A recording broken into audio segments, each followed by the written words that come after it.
Saya pun dapat fikir pakat-pakat adik-beradik, ambil dia, cuba macam mana. Lepas tu, dalam masa tu saya pun buat rawatan di sini, mak ustaz ni. Lepas tu saya cubalah bawa ITR kemari.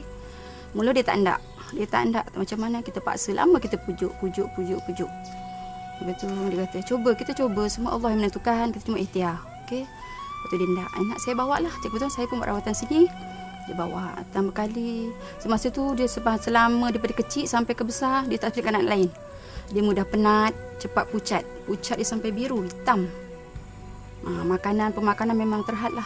Dia tak boleh makan yang benda yang sejuk atau apa kan. Permainan, dia mudah penat. Lepas tu saya bawa cuba sampai masa mungkin Allah dah seru kan, saya bawa kemari lah.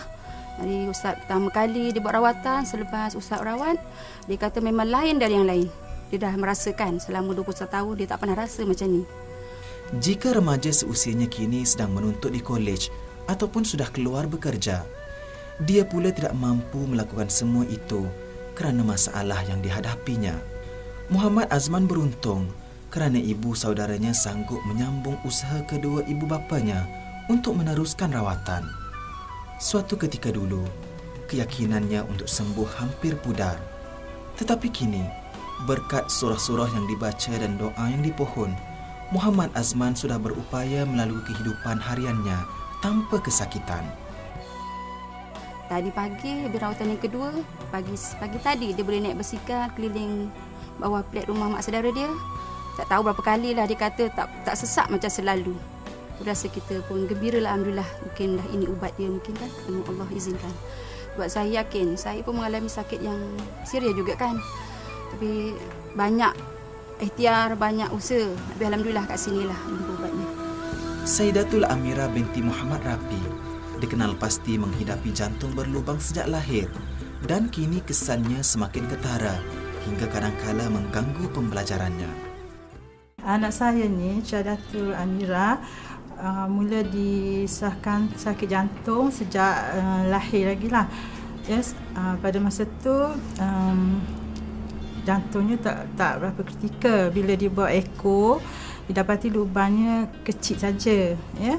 Jadi doktor hospital Kuala Terengganu beritahu mungkin dia akan pulih dalam proses pembesaran, mungkin dia akan tertutup. Dia mengadu susah nak bernafas, letih, kemudian dia demam lama selama 10 hari.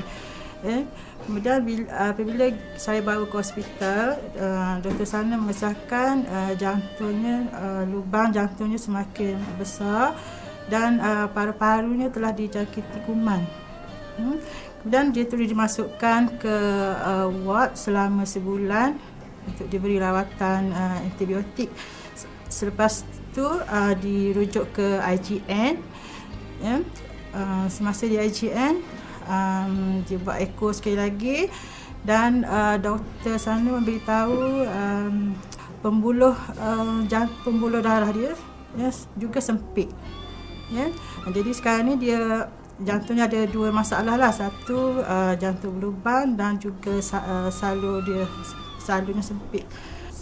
Mulai pada hari itulah saya terus bawa anak saya ni berubat di perubatan Syifa ni selama sebulan sekali sehingga ke hari ini lah.